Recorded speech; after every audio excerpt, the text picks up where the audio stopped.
Bạn chỉមានសួរអ្នកនរគ្នាថ្ងៃនេះខ្ញុំសូមណែនាំនឹងមកប្រាប់ពីរបៀបប្រើប្រាស់ជាមួយនឹងដុំ Wi-Fi ក្រុមដែកអង្គតាម6ដែលមាន SIM 2ជាប្រភេទដុំ Wi-Fi 5 ស៊េរីថ្មីចឹងសម្រាប់បងប្អូនឬក៏អតិថិជនដែលបានទិញកំងទិញទៅក៏អត់ទាន់ចេះប្រើពីរបៀបដាក់ password ឬក៏ដូរឈ្មោះចឹងថ្ងៃនេះខ្ញុំមកណែនាំពីរបៀបការប្រើប្រាស់របស់វាចឹងពេលបងប្អូនបានចាប់អង្គតាមវារួចរាល់ខ្ញុំប្រាប់ពីរបៀបដាក់ SIM អញ្ចឹងដាក់ SIM យើងដាក់តាមរូបវានឹងទៅបាទបន្ទាប់មកបងប្អូនចុចវាលើពឹកដើម្បីឲ្យវាចូលទៅងាំរបស់វាបងប្អូនអញ្ចឹងពេលបងប្អូនដាក់SIM រួចរាល់បងប្អូនដោត adapter វាដើម្បីវាចេញភ្លើងបាទបន្ទាប់ពីបងប្អូនដាក់ adapter រួចរាល់អញ្ចឹងបងប្អូនវានឹងលោតចេញភ្លើងខំបងប្អូនរងចាំវាបន្តិចដើម្បីវាចេញភ្លើងខៀវឬក៏បាយតងបាទអញ្ចឹងវាចេញភ្លើងខៀវបន្ទាប់មកបងប្អូនចូលទៅកាន់ទូរស័ព្ទហើយចូល setting បន្ទាប់មកបងប្អូនចូល Wi-Fi បាទវានឹងលុបទាំងបែបនេះអញ្ចឹងបងប្អូននឹងឃើញឈ្មោះវាចុះសម្រាប់ដុំ Wi-Fi នេះវាអត់ទាន់មានឈ្មោះទេវាអត់ទាន់មានលេខកូដទេអញ្ចឹងបងប្អូនចូលនឹង connect វាមកអញ្ចឹងវាបាន connect រួចរាល់ហើយបងប្អូនចុចទៅលើវាមួយបាទចុចទៅលើ Wi-Fi ដែលយើងបាន connect ហ្នឹងបន្ទាប់មកបងប្អូនចូលទៅ copy លេខ IP address វាបាទយើង copy មកហើយយើងយកទៅផាសក្នុងកម្មវិធី Google Chrome បាទអញ្ចឹងបងប្អូនផាសចូលមកបាទពេលបងប្អូនផាសហើយវានឹងលោតចូលបែបនេះអញ្ចឹងបងប្អូនវាយនឹងពាក្យនឹងកន្លងនោះវាយពាក្យថា admin មកបាទ admin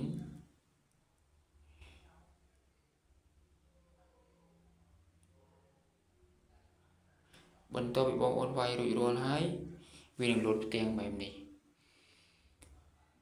អញ្ចឹងបងប្អូនចុច tre 3វានឹងលោតផ្ទាំងបែបនេះបងប្អូនរើសយកពី Wi-Fi setting ហើយវានឹងចេញ option បែបនេះអញ្ចឹងបងប្អូនរើសយក 1.4G ដើម្បីយើងដូរឈ្មោះឬក៏ password របស់វាបាទអញ្ចឹងកន្លែងនេះកន្លែងឈ្មោះរបស់វាដើមអញ្ចឹងបងប្អូនអាចលុបវាចោលទៅដាក់ឈ្មោះដែលបងប្អូនចង់ដាក់អញ្ចឹងណាអញ្ចឹងខ្ញុំដាក់ឈ្មោះរបស់ខ្ញុំមកដាក់ឈ្មោះពុតបាទអូខេបន្តមកទៀតបងប្អូនចុចកន្លែងនេះហើយយកពាក្យWPA 2បាទអ្នកបងប្អូនចូលនឹងទៅបន្ទាប់មកវានឹងឲ្យយើងដាក់ password អញ្ចឹងកន្លែងនេះបងប្អូនដែលដាក់ password ពីម៉ានក៏បានដែរខ្ញុំដាក់ពី1រហូតដល់8អញ្ចឹងណាបាទ1 2 3 4 5 6 7 8អញ្ចឹងពីបងប្អូនដាក់រួចរាល់បងប្អូនចុច save បាទបន្ទាប់ពីបងប្អូនចុច save វានឹងផ្ដាច់ file ដែលយើងភ្ជាប់មុនហ្នឹងបាទអញ្ចឹងវាដាច់ហើយជាបងប្អូនអាចធ្វើការបិទបងប្អូនទៅកាន់ file ដដែលបាទបងប្អូនចូលទៅកាន់ Wi-Fi ហើយរកឈ្មោះ Wi-Fi ដែលបងប្អូនបានដាក់មុនហ្នឹងអញ្ចឹងខ្ញុំអធិស្ឋានអ្នកនរគ្នានេះឈ្មោះដែលខ្ញុំបានដាក់រួចរាល់បាទឈ្មោះមុនហ្នឹងខ្ញុំដាក់ឈ្មោះពុតមួយខ្ញុំបាទបន្តមកយើងចុចលើហើយវានឹងឲ្យយើងវាយ password អញ្ចឹង password ខ្ញុំមុនហ្នឹងខ្ញុំដាក់ពី1រហូតដល់8បាទអញ្ចឹងអ្នកនរគ្នាវាយមកហើយជួយ connect អញ្ចឹងយើង connect បានហើយសម្រាប់ Wi-Fi នេះវាមាន2 option វាមាន 5G ផង 4G ផងអ្វីដែលខ្ញុំបានតេស្តដូរនេះជា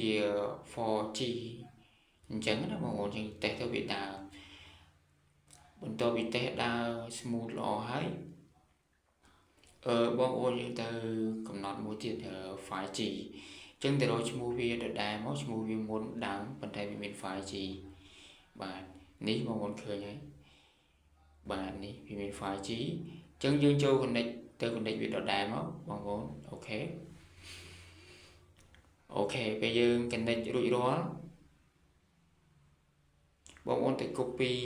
លេខ IP address វានឹងមានរួចហើយយើងទៅ pass ចូលក្នុង Google Chrome ដដែលបាទយើង pass ដដែលមក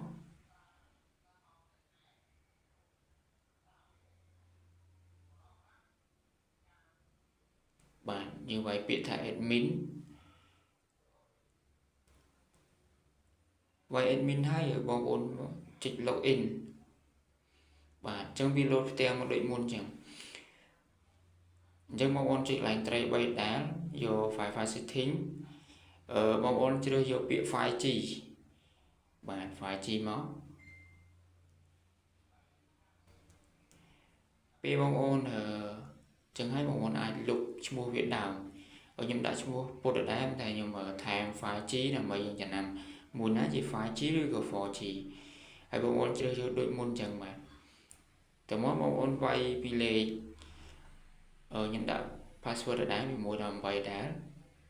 ហើយចុច save ដូចមុនទាំងបងប្អូនបាទអូខេ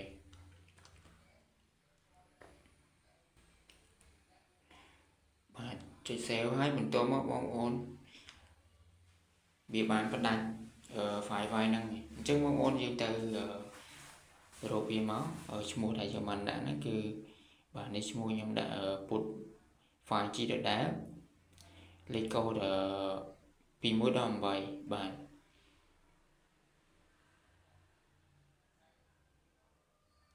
ចឹងយើងធ្វើការ connect រួចរាល់ហើយ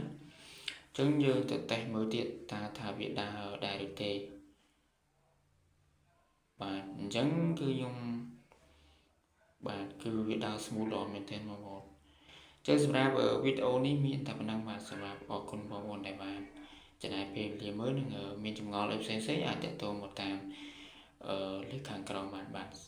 ចឹងសូមអរគុណបាយបាយ